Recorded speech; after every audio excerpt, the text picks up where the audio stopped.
Hello, my name is Carl Peterson. I'm the Senior Manager for Special Projects at the Charter Cities Institute. I'm at the New Cities Summit, and I'm joined here today by Hannah. Hannah, would you please introduce yourself? Yeah. Hello, my name is Hannah Cates. I'm the head of open data at a company called Stears, and I lead a nonprofit initiative called Stears Open Data. Great. Would you please go ahead and tell us more about Steers Open Data? Yeah, so we publish open data that is focused on governance and urbanization across Africa. And our goal is to empower people with information that helps them plan for the future and plan ahead for Africa's growth.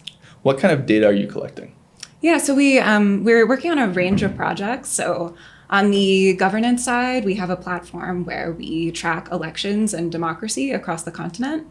So that's Pan-African data, where we're doing a lot of aggregation and data visualization to make the information more accessible and more structured. We also work on some more localized projects, like for Lagos, we wanted to focus on highlighting underutilized resources.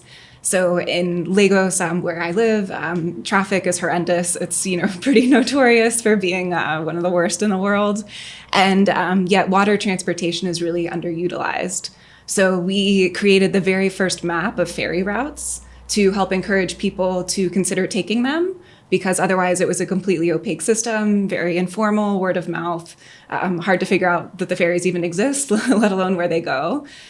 So that's another example of the types of projects that we work on. Great. What do you think is the kind of data out there that maybe governments don't have access to that would most help them improve their governance? Yeah, absolutely. So a big one that is also something we're working on is population data. Population data underpins everything. That's something that you should be using to prioritize how you allocate resources and services, yet so many countries in Africa have censuses that are very out of date, where you just can't use those numbers at all. And unfortunately, the UN numbers are also often just projections on top of projections, so you can't really trust those either. Having accurate, granular population data is so important, especially thinking ahead about planning for urbanization. You need to know where exactly people are located and how quickly those populations are growing. So something that we're working on is a really in-depth deep dive into all the different population estimates people have created using innovative resources like satellite imagery, where you identify where the built-up environment is and then allocate population to those areas. So we're creating a guide that explains the differences between these data sets, because they're pretty complicated, they're a bit intimidating, and then creating really simplified, aggregated versions of the data sets that are easier to use. So this would be for journalists, researchers, people who are trying to figure out which data to use and wouldn't have the skills necessarily to use some of these really complex, big data sets themselves. If you are a journalist or a researcher, how could you get access to the data? It'll be published online. We haven't finished it yet, but everything that we publish is open data, so we publish it on our website. We're really focused on trying to improve our SEO and increasingly figuring out how to make sure our data makes it into the AI models so that the information is easily discoverable. Okay. What do you think has been the most difficult thing about getting a lot of this data?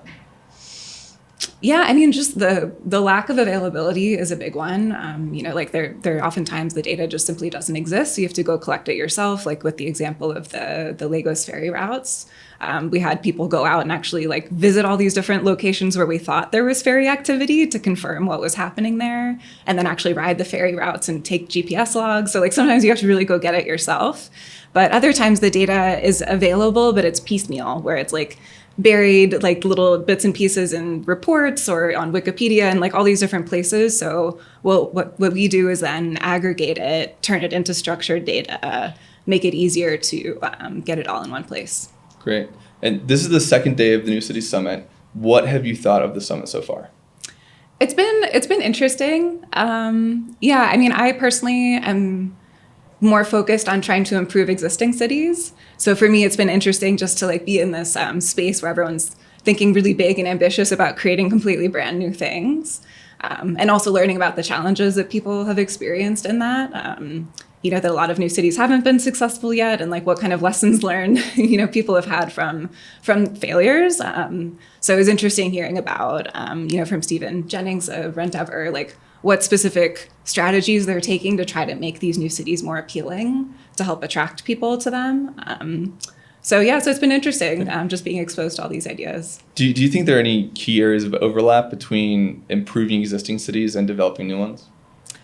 I mean, I think there's a lot of room to build on the periphery of existing cities rather than trying to build something completely from scratch where you have to like build all this culture, build all these things that help attract people. People are already naturally attracted to these existing cities. So if you kind of build on right next to them, I think there's a lot of potential there because a lot of the work of what makes it attractive is already done. Yeah, like making like a secondary city or like suburb sort of. Yeah, exactly. Yeah, building on the fringe of where people are already going to be building, but informally, most likely. Yeah, Yeah, great. getting ahead of that. Yeah, awesome. Hannah, thank you so much. We appreciate it. Thank you.